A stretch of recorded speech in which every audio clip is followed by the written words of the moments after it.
Okay, so if you think staying in your comfort zone in your local market is helping you save time and money, I don't think so. Today, I'm actually breaking up 5 reasons why you need to consider looking at other markets.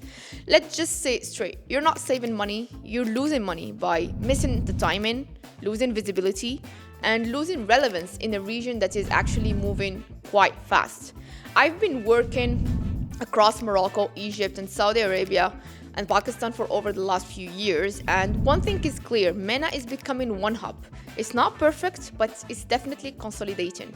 Connections are happening, ecosystems are crossing borders, and I say this as a Moroccan entrepreneur, someone who built in Europe but now spends most of my time on the ground in this market because there's no other choice. At Wasssl, we are not just watching what's happening, we are part of it. And in this video is the beginning of a series where I will be sharing real use cases of expansion we facilitated or contributed to or witnessed up close who are creating the new tech frontier. So here are 5 things that you need to know if you're thinking about expanding into the MENA region and why honestly you should maybe already have started. First, you're not sparing money, you're losing opportunities. I'm not saying you need to jump into 5 markets at once, but you need to build locally first, prove your model, stabilize your first base.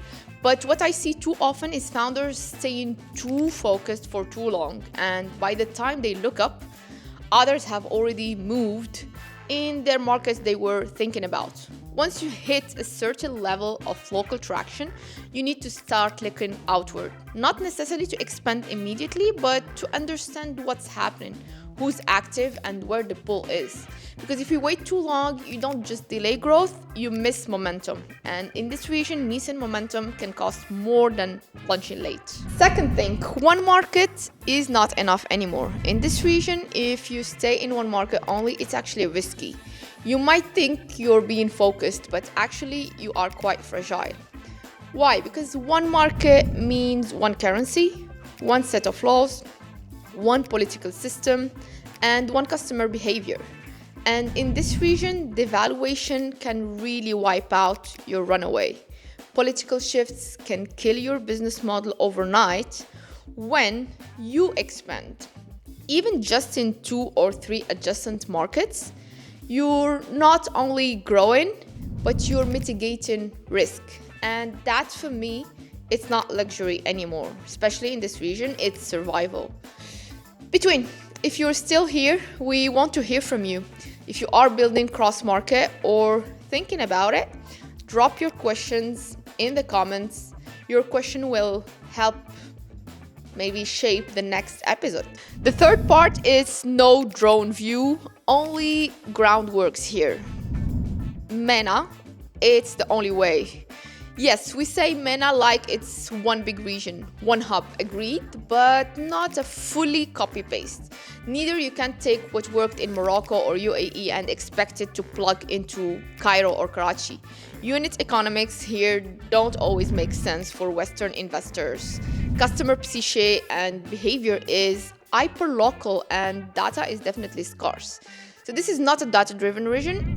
It's an insight-based ecosystem. You have to go and meet people and have to learn from those who have been doing it, not by asking ChatGPT. You're not on the ground, so you're not in this market. Fifth thing, markets are slow, but the future is actually fast. People underestimate how slow things can be here. Decision making takes time, business culture is different, people need to trust you. So if you are used to fast cycles, you will burn out quite fast. So you need stamina, you need a cash buffer, or more honestly, you need a local partner or investor who's aligned with the long-term game. Because yes, the upside is real, but you have to survive the first 12 to 18 months because expansion here is not about launch, but it's about stabilization. Sixth thing, the region is the tech frontier. This is my personal belief, and you will see it soon.